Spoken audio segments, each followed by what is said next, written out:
So welcome everybody, and thank you so much for joining us for the Garrison Institute's Pathways to Planetary Health Forum. I'm Jonathan Rose, co-founder of the Garrison Institute. Before we begin today's session, let's review just a few of the logistical items about our gathering. We're in a Zoom webinar, so participant audio and video will remain off for the duration of the webinar. Please put your questions in the Q&A box, and we will monitor those as we have the conversation, and we'll try and include them towards the end. We are recording these sessions, and you'll have a chance to review the recordings as well as the schedule of upcoming programs at garrisoninstitute.org. And you can also see some of our past amazing conversations. This interactive online event is part of our Pathways to Planetary Health Forum Spring 2022 series. Our 4 pathways are Half Earth, Ecological Civilization, Regenerative Economics, and the Common Good. Today's discussion is focused on the 4th pathway, the Common Good. It is now my great pleasure to introduce our guest, Cynthia Bourgeault. The Reverend Dr. Cynthia Bourgeault is an Episcopal priest and a writer and an amazing teacher. She's been a longtime advocate for the meditative practice of centering prayer and has worked closely with fellow teachers and colleagues, including Father Thomas Keating, who previously had a very long association with the Garrison Institute, Bruno Barnhart, and Richard Rohr, with whom we will have an upcoming conversation this fall. The Reverend Dr. Bourgeault has been actively participated in a number of interspiritual dialogues and events with luminaries and leaders such as A.H. Almas, Kabir Helminski, Swami Adamaru Panda, and Rami Shapiro. She's a member of the Global Peace Initiative for Women, Contemplative Council, and recipient of the 2014 Contemplative Voices Award from the Shalem Institute. She's a founding director of both the Contemplative Society and the Aspen Wisdom School, and the author of many amazing books, which after this you should rush out and buy at a local bookstore.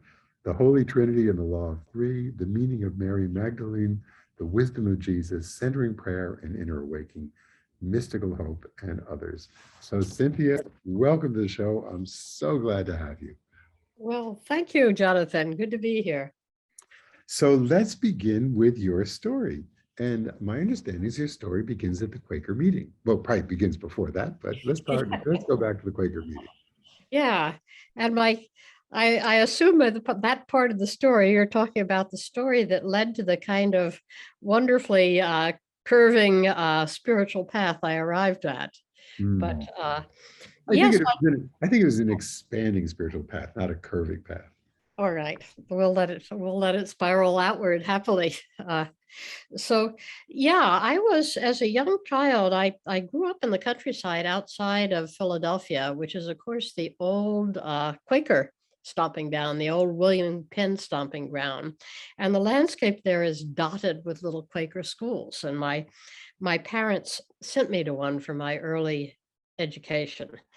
And they had the Quaker mode of worship, at least in Philadelphia and in those areas, is quite interesting. It's a silent meeting for worship. It's like meditation in which somebody gets up and says something. But the idea is that you gather in and you sort of are quiet and you hunker down in the spirit and you come to stillness and the group comes into some sort of a collective convergence. And out of that, a speaking happens as individual members stand up and as the spirit leads them, add their pieces to it. So it's long silence punctuated by this sort of snowballing teaching being downloaded by the people whose hearts have collectively come into synergy. Beautiful art form. And so for many, many years of my Quaker school education, meeting for worship for the whole school was a weekly event. And I loved it. I loved it particularly because my Sunday morning religious teaching was a much more sort of doctrinaire, conceptual religion, like so much of Christianity is. And in Quakerism, there was, I would say there were these 2 aspects. The first being the deep immersion in silence. So that when Thomas Keating says, silence is God's first language, I knew already what he meant. The other, which is really just sort of coming into my plate as you talk to me now, is to realize that may have led some early tracks down for me about what I understood about the common good in the light of a higher collectivity, that it's possible for people to come together and form a whole that's greater than the sum of their parts if something else enters as the fusing and the harmonizing principle. And I knew that. I knew that from the time I was 6 on. I learned it at Quaker meeting. So those were the early spiritual benchmarks. I unfortunately kind of hit my head against the wall with a Quaker meeting as a young adult. I joined the meeting in Delaware where I was then living. But the meeting was at that point, like so many of the meetings, particularly in that time, which was around the Vietnam era, and we'd suddenly gotten a huge download of draft, resistors and people who really didn't understand the very, very subtle spiritual chemistry that makes a Quaker meeting work. So the meetings would get dialogical, and Quakers would either be looking outward at the political issues or backward at their lovely history with old Quaker hats and ladies in bonnets. But when I said, how can I be formed? How can I learn something? How can I transform? Nobody could tell me. So I went to the Episcopal Church where I was, I was studying and producing medieval drama as part of getting a PhD at that point. And we did it at the local Episcopal church. And it was my first experience of liturgy, of the whole depth and sonority and solemnity of the religious heritage, plus a good training. So I was hooked. And my spiritual life has been lived pretty much since then in these two threads: what I know about silence, what I know about the beauty of the arts, of spirituality, of the liturgical tradition. But I guess the other piece I might add, because it's not just a two-way thing, it's a three-way thing. After about 10 or 15 years down the pike with my Episcopal collar firmly in tow and my Quaker silence and Thomas Keating pulling all this piece together, I began to realize that there was still a third lack in the tradition that came in the arena that the Buddhists would nowadays call mindfulness. Like, how do you know you're there when you're doing anything? I mean, how is it not just going through the motions? And I felt like I was trapped in my head. I really felt literally like a talking head. And I knew that whatever aliveness and whatever understanding there is couldn't be found there, or I would have discovered it already. So with that, at the point, they hadn't yet put a brand name on mindfulness, and I was looking for something that would get me in my body, get me in the present, and would allow me to inhabit more of me than just my head. And that came to me sort of by these unusual pathways that they always do, through my immersion with in the teaching of G.I. Gurdjieff, that I encountered through a classic book that Jacob Needleman wrote back in the 1980s called Lost Christianity. And I was all over that title. How did you lost Christianity? What does this mean? Is there a piece dropped out? And the book, Jacob Needleman said, yeah, there was. It's the ability to pay attention in a way that is present and mindful.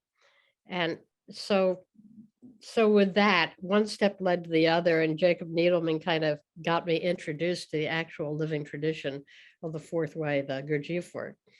And those three threads just have fused together in my mind over the years to take shape in what I call the wisdom schools, where we combine the beauty of the liturgical tradition, particularly as it comes from St. Benedict, that whole great tradition, the silence that I learned from my Quakers and from Thomas Keating, and the mindful, conscious work that is such a specialty of the Gurdjieff tradition. So that's what I do. That's where I am. And when I write all those books you've encouraged people to go out and buy, that's basically what they're about. So By the way, Monique, who's tracking all this and putting wonderful links to all this in the chat, if you guys want to follow that. So you might add Gurdjieff's book about Tales of Beelzebub. Yeah, Beelzebub's tales to his grandson. And Gurdjieff, if you're strangling to say, well, how would you spell that? Did I just sneeze? Or Gurdjieff is how it usually gets transliterated. And I write about that a lot. It's one of the mainstays conceptually for how I work and what makes me a little bit different from most of the contemplatives out there in the pack. But one of the interesting things that I think is really important about contemplative work is that everything you've described comes from what we call lineage tradition. There is a lot of New Age exploration these days, and what you're doing is weaving threads, but these are golden threads. These are threads that all reach back. They have been distilled through generations of practice so that we know that they have authenticity. Yeah. I'm a great believer in transmission through lineage that way. That I have in a way a great sympathy and for the New Age, because so much of this has grown up with people who've just gotten exhausted by the mediocrity and narrow vision and restrictiveness of the traditions as they all seem to lose steam. But when you reinvent the wheel, you have to go through a learning curve. And I've always found that there's stuff in the traditions, if you can just get through the kind of superficial and boring and dull level, that you eventually will, in whatever line you stay in, you'll hit the pay dirt, because it's there in all the great traditions. There's another interesting tradition too that has been emerging, and that is the tradition of science. Mm-hmm. So science, in some ways, has been one of the greatest anti-spiritual forces, and yet in another way, what's amazing about science is that with the uncertainty principle and relativity, etc., actually has jumped really into a state of unknowing. And ascent, and if you really look at the science of ecology, it's deeply about, it decenters any one species or being or entity, and it looks at everything as an interdependent fabric, which is exactly what religions do. But in science, the act of them tears them from the fabric of life. And in fact, you can never study them accurately except in their holism. And science is beginning to try to see the whole more and more these days. So does science fit into is that another thread into your work? Yeah, but I would say I probably weave the tapestry a little bit different from you. That I've been struck, I think to begin with, it was a woeful, if inevitable, mistake that what happened in the Middle Ages in Christianity was that the church decided to get crosswise with science and invented this whole concept called blind faith, which would have driven Jesus nuts, because faith was never blind. It was a different way of seeing. And you don't leap in the dark, you see in the dark. Right.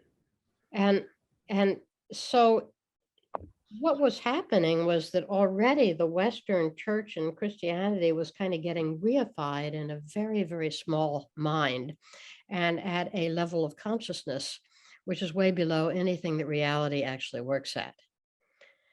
So what's happened today, and I write in my most recent book, on the Eye of the Heart book, that it's funny how when you open up the worlds beyond the worlds, the other dimensions, that what we can call spiritually, the world of non-duality, what I call the imaginal realm, following the Sufis, the next higher order of coherence and consciousness beyond the ones we human beings usually work with, seems to obey laws that look a lot more like quantum physics than like traditional, scholastic philosophy. uh, that things that are simply not possible in a system based on linear deduction Mhm. become completely possible. And when you develop a consciousness and a mind and an embodied mind that doesn't think out of that miserably, uh, you know, sectionalized uh, and disjointed, disconnected brain that we've come to call in the West our consciousness. So I'm not surprised, and I'm very, very grateful that the Buddhists were all over it. Mhm. Because wherever you have a tradition that takes transformation of consciousness seriously, you're going to bump into this level and this structuring and coherence of reality, uh, which is already employing all the principles that we're going to have to kind of uh, radically import into the way we're conscious in the planet today if we're going to survive. So I think it wasn't so far a stretch for Buddhism with its already developed practices to support, recognize, and encourage what we call non-dual awareness. Could see through that uh, the a science which really supports a reality that can be seen much better through non-dual awareness, that can ever be seen through this sort of extrapolating mind of the West that's stuck in its linear causality, its sequential time. So there's an irony here because theoretically, science, like particularly Newtonian science of the 17th century, sort of cast those categories in stone, consciousness-wise. But I think science, what spared it is that it's never had a hierarchy, it's never had a pope, and it never became a matter of faith. It's almost like, okay, demonstrate. Right. And I think all the great spiritual traditions in their integrity are empirical. Nobody ever says, believe this on blind faith. Right. They say, sometimes a teacher will say, trust me, give me the benefit of the doubt until I can get you to a point where you can actually see. But it's always a sort of vehicle toward your own seeing. There's never this sort of put up and shut up, particularly when it says, well, anything that's visible, your senses is going to be, wrong. I mean, the one that tries to hold uh, a dead universe together and then calls that faith, it's not going to work. Mm. So I think science has created some space in the culture in which we can really begin to come back and take seriously what the challenge is all along, which is learning how to think with a few more cylinders firing. So I love your phrase that there's this, we need to move to the next level of reality where we see the coherence of the world. Yeah. And what we're now seeing in this magnificent work that's coming out about how forests work and how everything, I mean, really, when you think about the health of the planet, the ecosystem, it's all about the coherence. It's that level of coherence. So it's the Gaia level, and then the Gaia level is just the Earth level. Then you take that as the whole universe that is functioning at its coherent level. Yeah. So is wisdom, so now so what is wisdom? Well, the way I work with the term, it's developing the capacities inside oneself and one's embodied consciousness to perceive that coherence. Mm-hmm. And I think you could say, at least in the West and in the religious tradition where I've come from, the greater intellectual tradition has tended to get you know identified with the mind, and by the mind they mean the brain. Right. There's still very few people that when you say, can you measure the mind, they don't just look at the brain. Uh, uh, and it's lost a lot of the real strands of perception, which are actually come to us naturally as part of our embodied trousseau. And so we don't pick it up. And we've gotten more and more stuck over the past 2,500 years, which just happened to coincide with Western civilization, uh, in a linear, didactic, dialectical, either or way of thinking run amok. and now at its end game. And I think one of the reasons why life looks so scarily incoherent to most of us that are faithful children of that system is that it has systematically uh, numbed us and desensitized in the name of education. The parts of us, the theories, the skills that would begin to allow us to perceive that coherence, which can indeed be perceived, but only, as the Eastern Orthodox would say, when the mind is in the heart.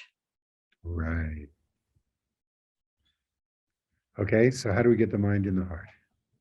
Well, uh, the short answer is full embodiment enhanced with attention.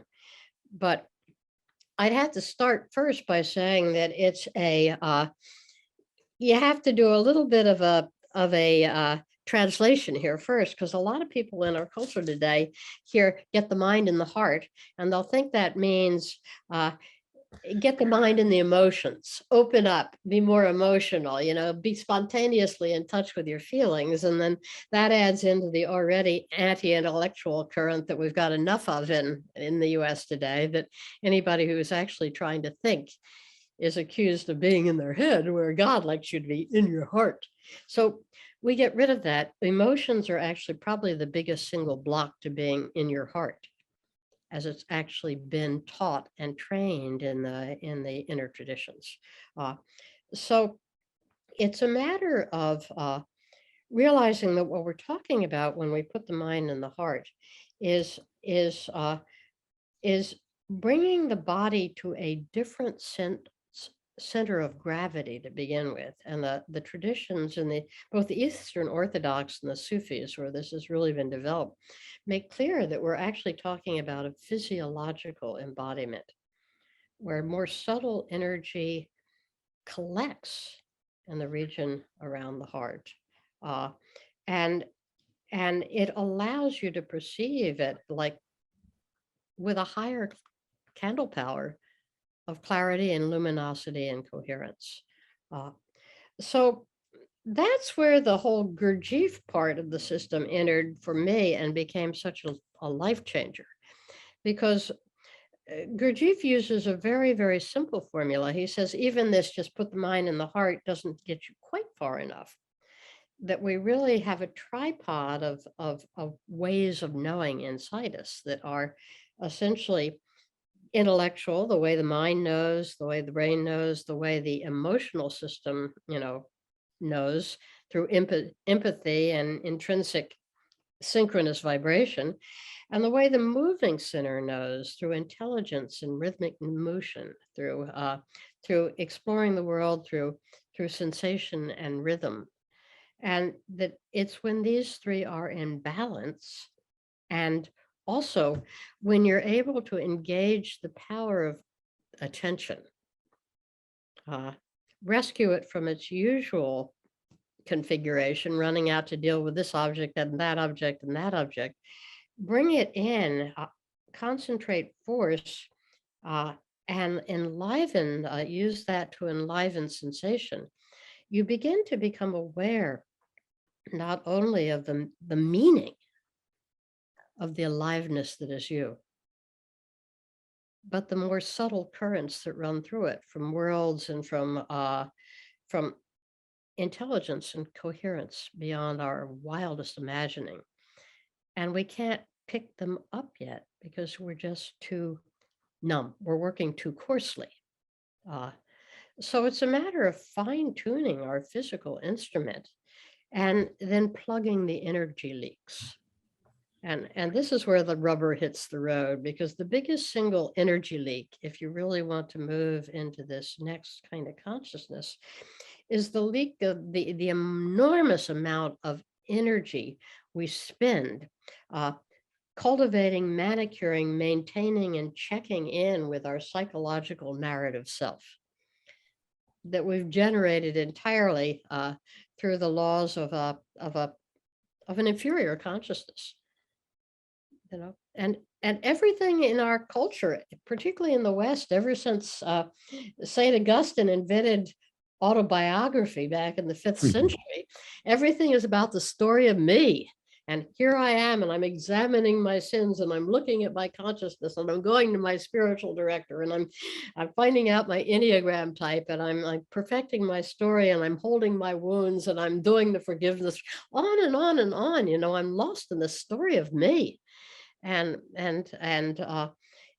if you could put a little monitor on you, if they had something that you read that would let you see the amount of psychic energy that's being expended, you know, kind of keeping this completely illusory thing together, and could somehow withdraw it from there and put it where it could really do some good, which is to fuel, you know, the attention not squandered that way can be used to collect a presence of a deeper self in the center of the body that actually becomes the starting point for that whole different level of non-dual coherent perception. Wow. And I think the traditions talk about it. The Buddhists certainly know all about this, but they by the time you finish translating Buddhist texts doubly, first out of a culture into another, and then out of one language into another, the Westerners are already interpreting it in Western categories. So I think that a lot of what is really trying to be said about Rigpa, or objectless awareness, which means not only objectless, but subjectless, no self here thinking me every moment. This all gets lost in translation. But as we really begin to collect the energy that has been granted to us by our very aliveness, collect it and organize it in a more coherent vehicle, something begins to happen that's a bit akin to what I discovered accidentally in those Quaker meetings so many decades ago. That as people settle down and get out of their stories and get out of their heads and listen for the Holy Spirit, which really means stopping their constant chain and opening to bringing their collective energy of yearning into sync. Whoa, something can move through it that teaches the whole group, draws them into a common heart, and raises the energy in the room. It's quite amazing. And I think the common good grows out of that. So just a little bit of scientific fact. You had said if we could measure the amount of energy we put into this, what people have with MRIs, and what we discover is you're exactly right, that it takes more energy to construct a self than to be. Yeah. And that, Yeah.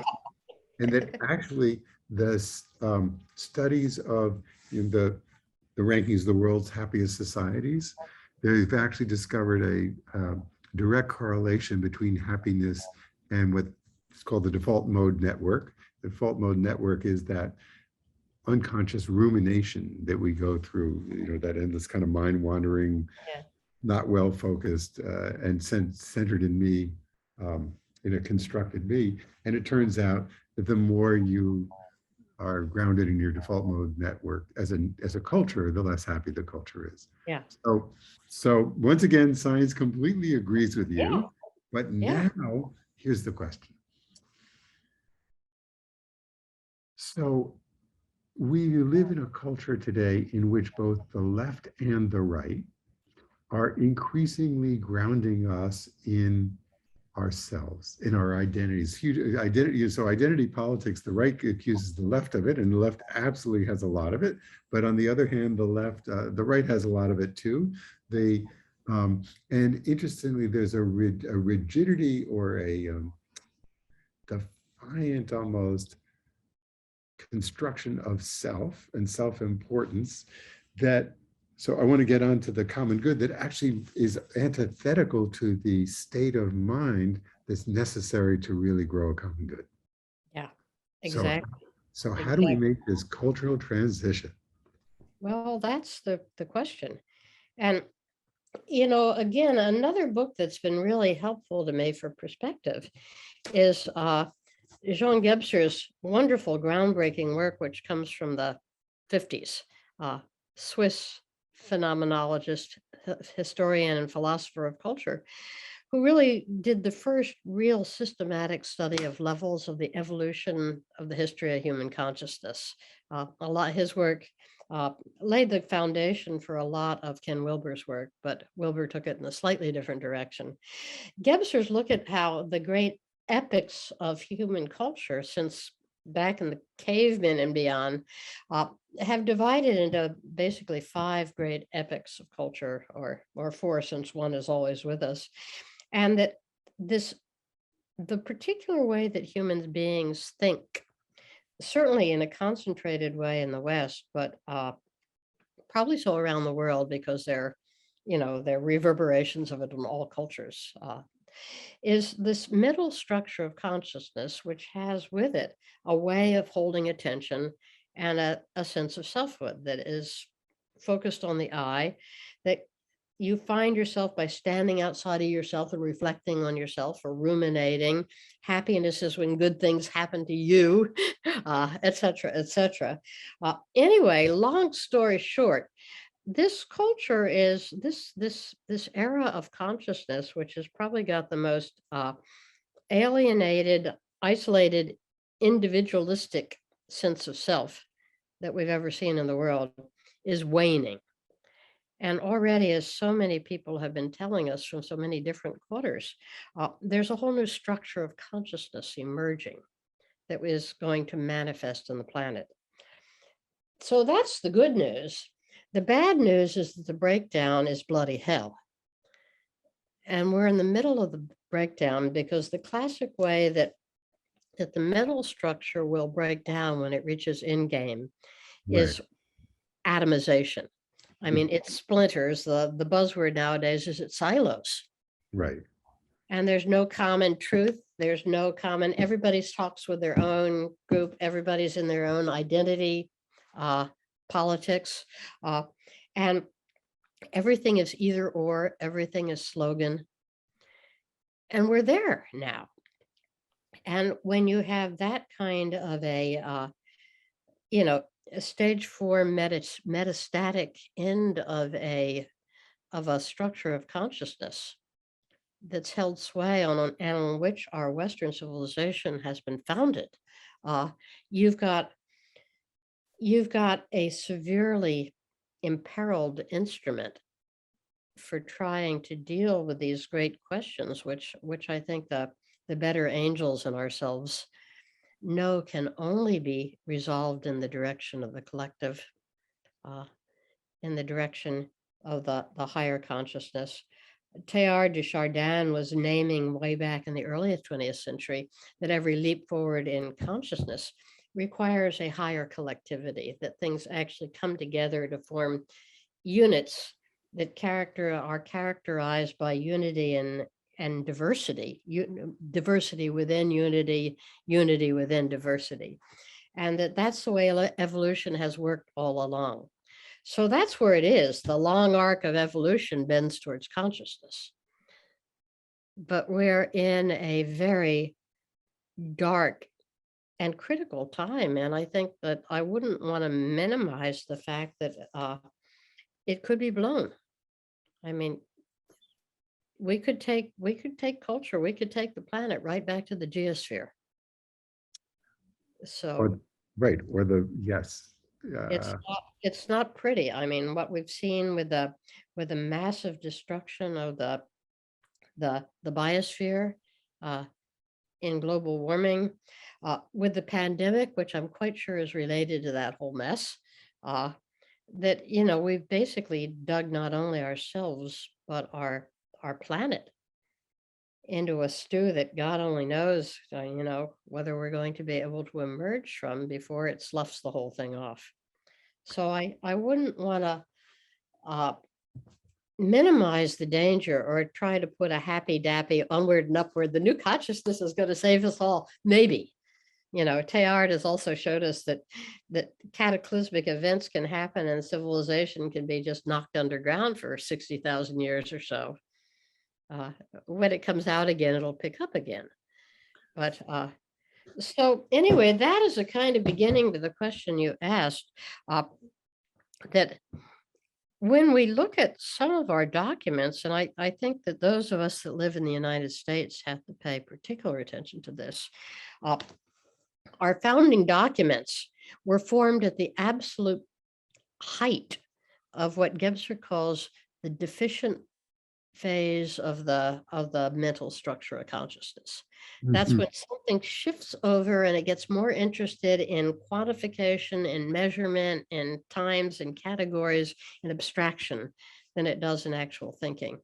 And this great efflorescence of rights activity, which starts with the United States and is followed very quickly with France with the French Revolution. This human rights, this individual is formed right at the high watermark of a culture, of a way of looking that's waning. And when a number of us came together a couple of years ago in the Wisdom Project to begin our exploration of the common good with a couple of constitutional lawyers in our band, we discovered that while the Constitution starts out, and the Declaration of Independence giving lip service to the common good, that everything in it legislates and protects and directs toward the individual and toward rights, not toward obligations. And of course, one of the things that the great spiritual teachers have said, I think, in all the traditions of the world, is that as soon as human rights eclipses human obligation, you've lost your civilization. Because the rights come to us as the other side of a coin of an understanding that we are held accountable and that we must carry our weight and we must pay the cost of our arising.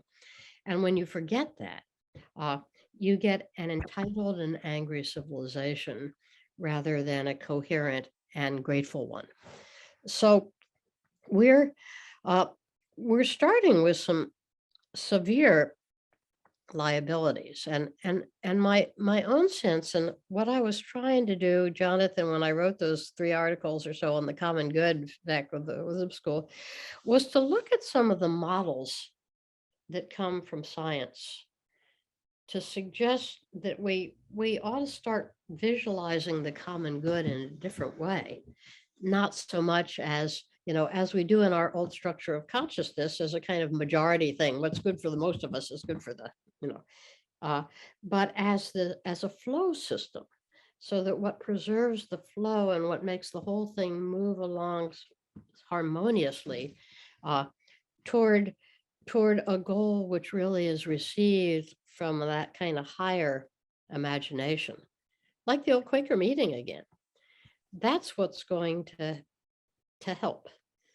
And I don't know how we get there. I mean, that I really don't. It's very, very depressing because we're so entrenched, and I'd say the left is as bad as the right, if not worse, in this kind of compulsive, self-righteous, punitive, over-controlling kind of rhetoric that blocks flow rather than encouraging it.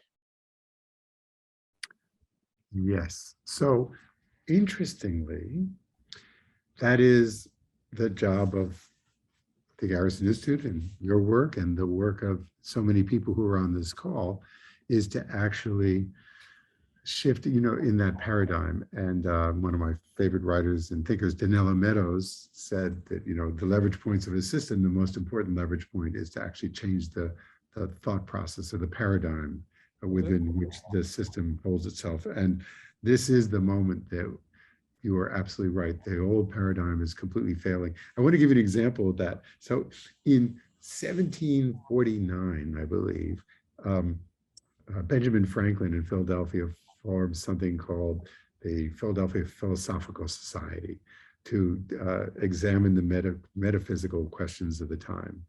And somewhere in the 1750s, he changed it to the Philadelphia Mechanical Society, or Society of Mechanics and Artisans, or something like that. Like, it was the complete shift from whole systems, philosophical thinking to kind of technical, how are we going to get things? Yeah. You know, we fell in love, and the Industrial Revolution came out of that. Yeah, well, that's exactly what Gebser would say. That's what happens when you go from the efficient to the deficient stage of the middle structure of consciousness. Right. So, by the way, I put in the chat the Gebser's books. So if people want to look at them, they're available there. But so now I think it really, so I think we really got to figure this thing out. How do we, we see the collapse that has come from individuality. And what's so interesting is that we talk about the duality, the excessive duality of, for example, the left versus the right, or the Democrats versus the Republicans. And the cure to duality is non-duality. And what's so interesting is it's both like a practical thing and it's a state of consciousness thing. So how do we take this non-dual point of view, which is this whole system point of view, and how can we make it grow?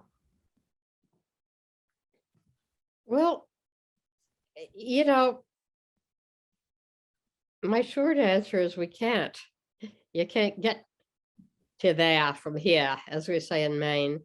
You can, but it isn't by those tools, which are the tools that we're still using in the mental structure of consciousness. You identify the problem, you pinpoint what's wrong, you brainstorm the solutions, you pick the best one, and you start implementing it.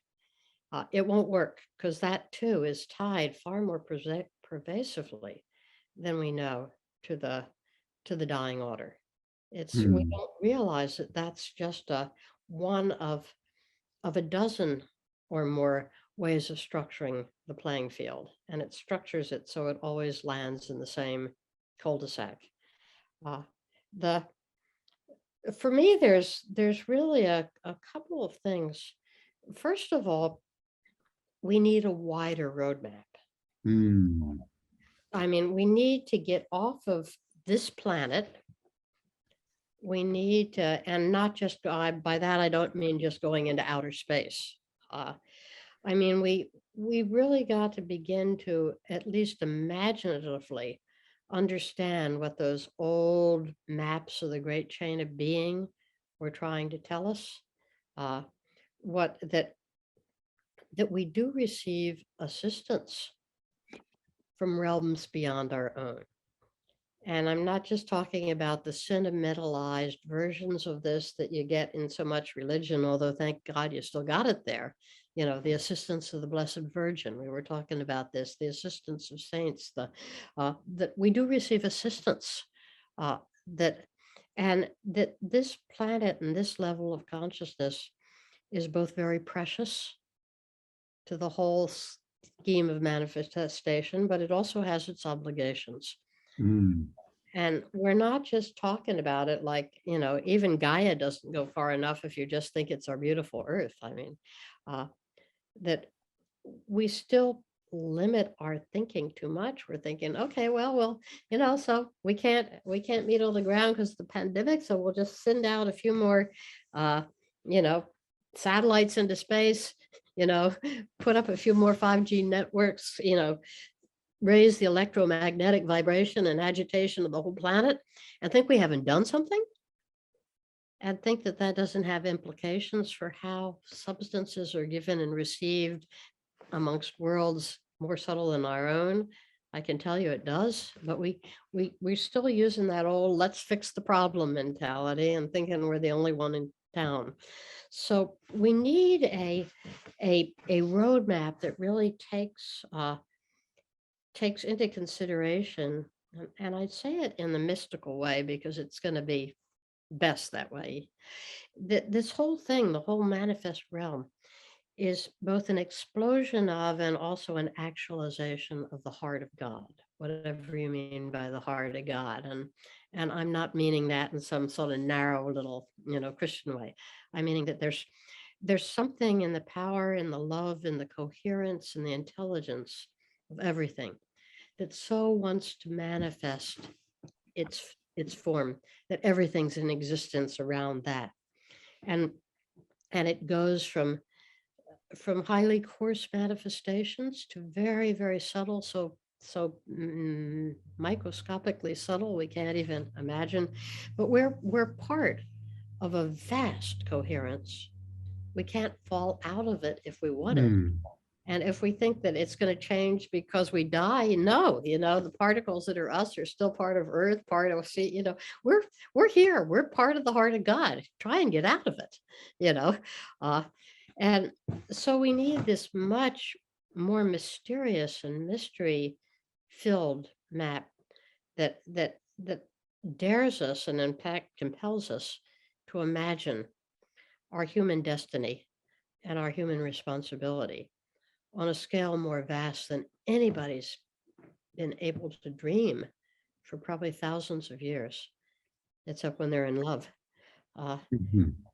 And then on the second part of that is, I think we have to come back to this one where I started, the piece that I found in the Gurdjieff work, the really rewiring of the whole circuitry and energy system of perception that we have while we're still in this physical body, because we're really using, even on the better days, 5% of it.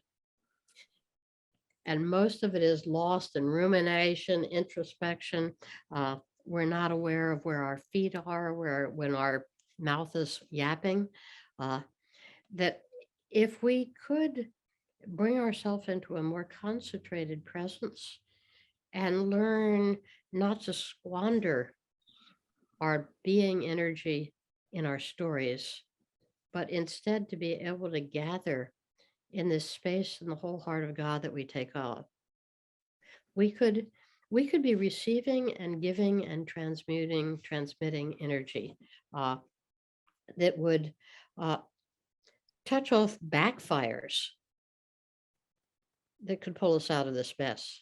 I Hmm. mean, I'm absolutely convinced that that if we do squeak through this global crisis, it's going to be the combined effect of a few responsible people who just keep standing up there in the and the G20 conferences and the things like that and articulating what needs to be articulated, combined by millions of people who are raising their consciousness to the extent that they're actually transmitting, giving and receiving Right.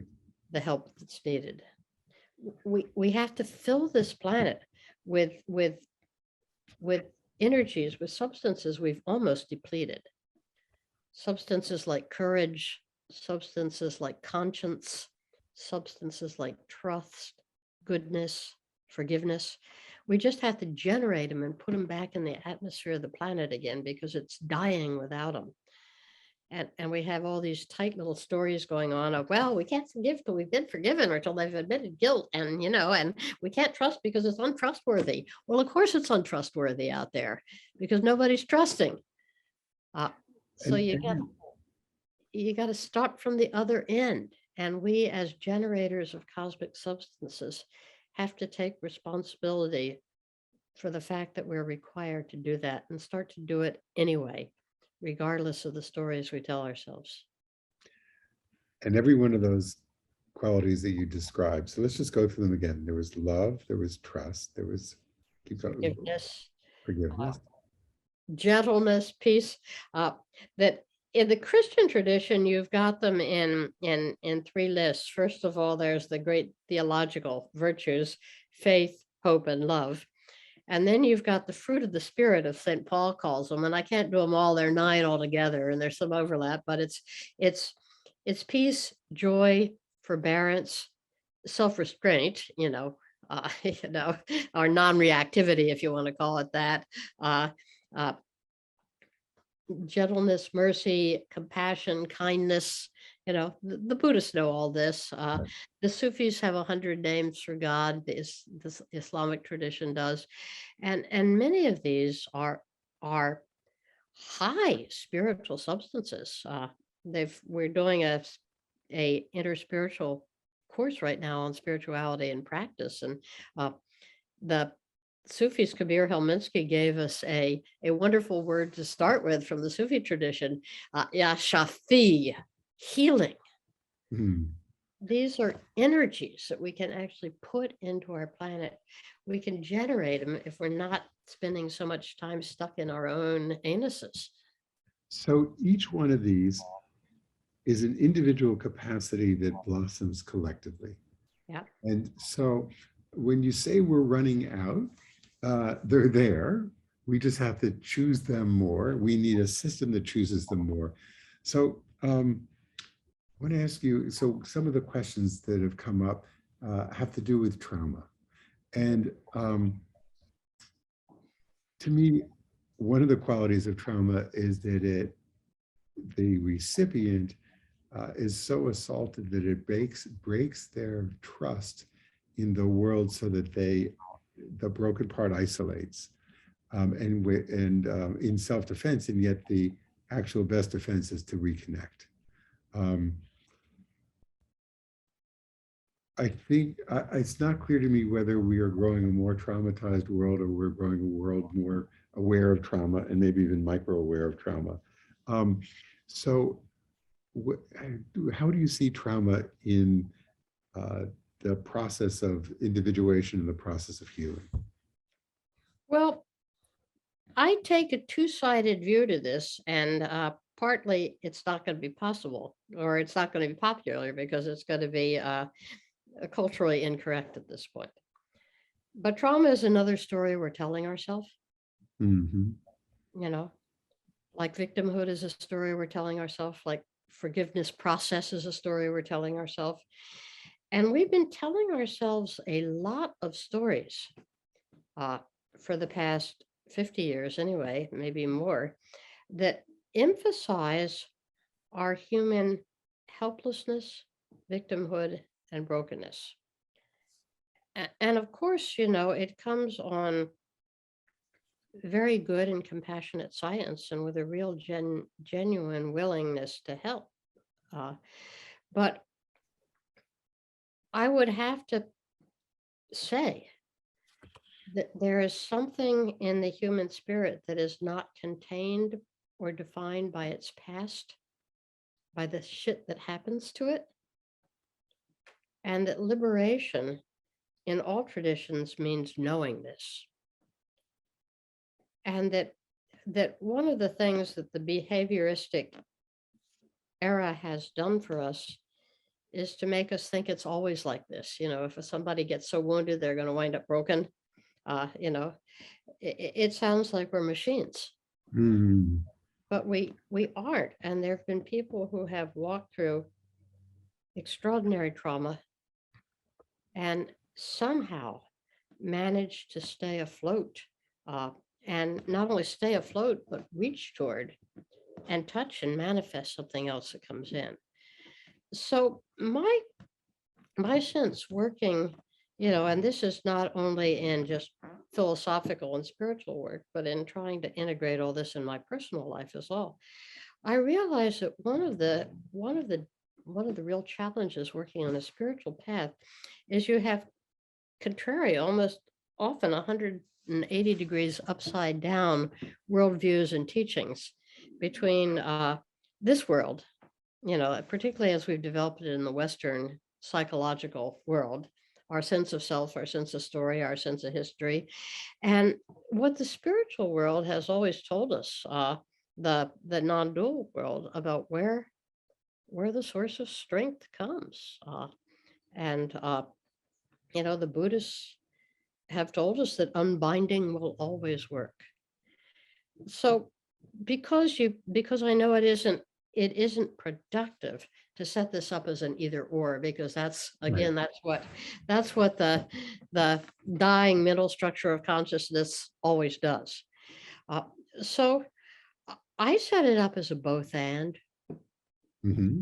And I like to begin the sittering prayer work, the spiritual work, the Quaker meeting work with people very, very young, so that they will always know that there's a place in them that's completely free, that is not defined by their life and time and is not limited to it. That their parents, their culture, their race, their color, their gender orientation uh, are significant factors in this life, but they're not the person. And that to say that, I realize I have to wash out my mouth with soap, because someone will immediately come back and say, well, you can say that because you're a white woman and now you're entitled and you're trying to silence me. And I want to be respectful, but yet I had to stick to my guns. I know that. I know that, and if I ever stopped knowing that there was something in us that was not free of time, I know how strongly that the time and linearity and the idea that the things that come earlier cause what comes later, that's once again a convention of the old Newtonian mental structure of consciousness. Exactly. And until we let that go, we're going to be castrating ourselves. Right. So that same mode of thinking, then, how do you apply it to the idea of structural racism? Well, that's all there. And one has to deal with it. I mean, it's on our plates now, where we are in the lineage of the unfolding, to acknowledge, see, gulp hard, and correct.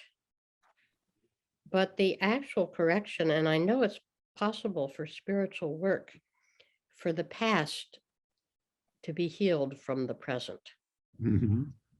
But it isn't done exactly the way a lot of people are trying to do it today. It's not done by great acknowledgments of guilt and grief and, long confessions. And, this keeps the pot stirring. Right. It- There's a note in the chat that says, quotes John O'Donohue saying, there's a place in you where you have never been wounded. Yep. Yeah, exactly. John got it. I mean, he absolutely got it. And it's from that place that we heal. It's from that place that we heal the past, with a configuration of our attention and our willingness to walk forward while still addressing the things that have to be addressed.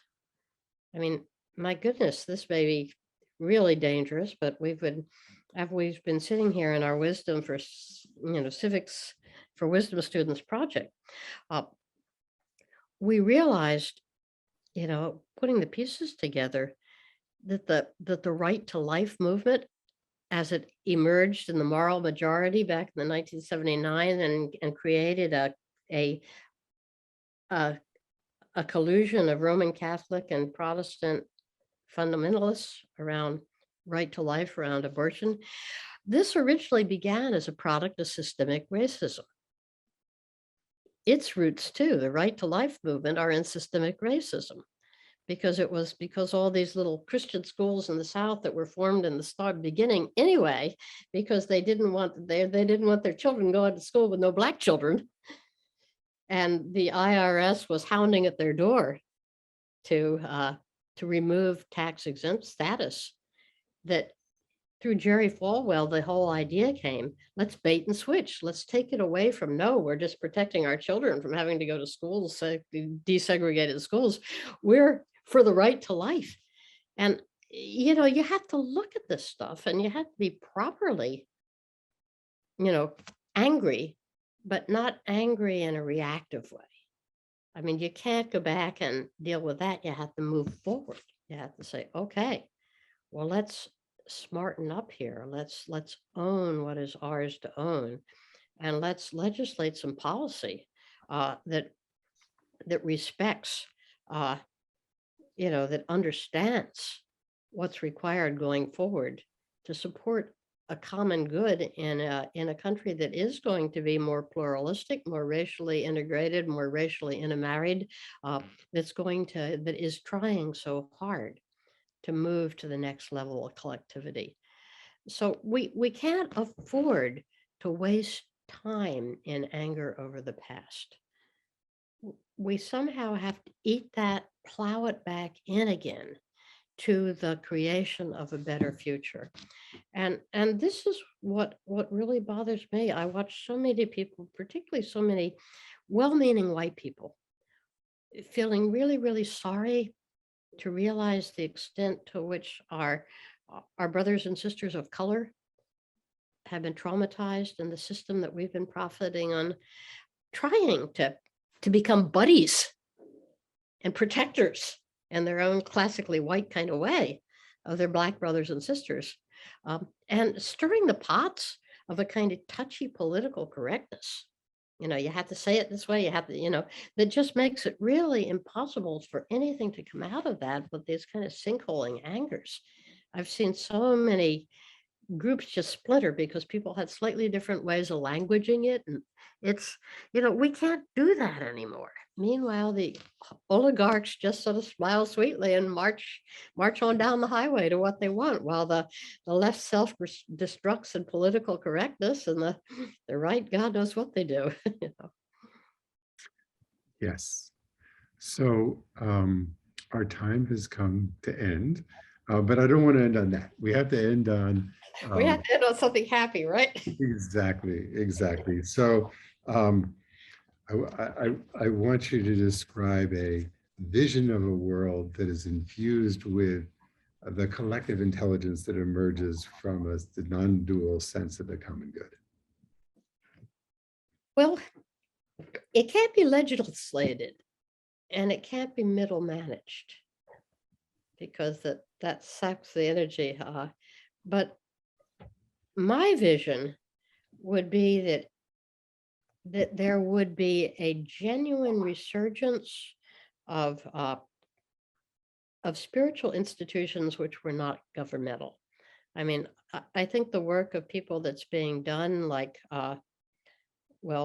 His Holiness the Dalai Lama, just comes at the top of everybody's list, but there are many. Thomas Keating was certainly up to that.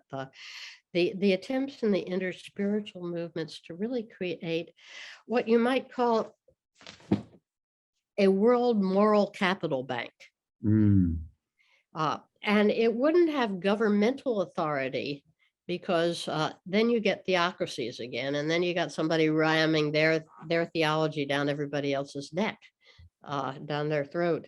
But it would create, in the integrity of its own practice and the unanimity of the shared vision, because the visions from all the great spiritual traditions, I think, are, if not unanimous, at least deeply compatible, and they all point toward a oneness, which is nevertheless respects particularity and diversity, that doesn't get caught in communist systems or things like that. But there's this deep sense of an organic, dynamic oneness at the root of all the traditions. So that would be strengthened.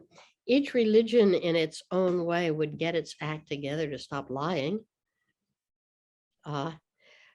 We would kind of quiet down the therapeutic wellness stranglehold on people's imaginations and their sense of empowerment,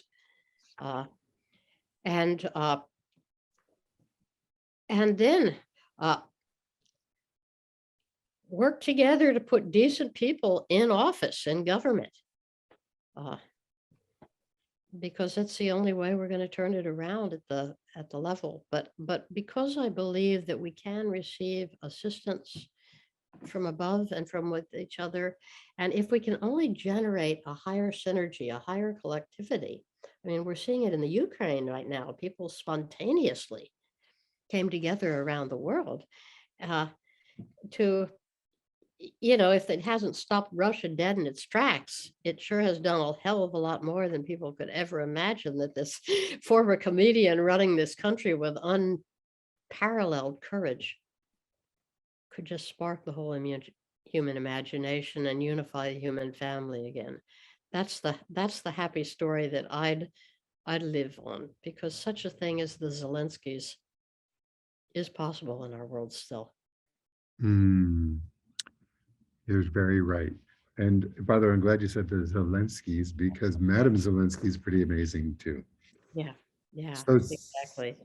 Cynthia, thank you so much for joining us today. This is a fascinating conversation, and with lots and lots to think about. And I hope everybody will, there'll be a recording of this posted, and I definitely think it's worth listening to. There was so much richness in it for us to hear and to really contemplate on. And one day in the next 12 months, you're going to be back at the Garrison Institute, and you can come and spend hopefully a week or 10 days or something with Cynthia. So thank you also, audience, for joining us. Just a reminder, although these forums are totally free of charge, we love donations, and they're a way of showing this interdependent love. So please consider donating, and also, or even sponsoring one of these conversations. Our next conversation in this series is on Friday, June 3rd, and it's with the guest Daniel Christian Wall on regenerative system design. So this will take these ideas into how do we design systems to make the world a better place. Visit our calendar for not only the Pathways programs, but all the wonderful Garrison Institute programming. And we hope you can join us for all of it. Thanks so much. Thank you. Really great, Cynthia. Thank you, thank you, thank you. You're welcome. You're welcome. It was fun chatting with you.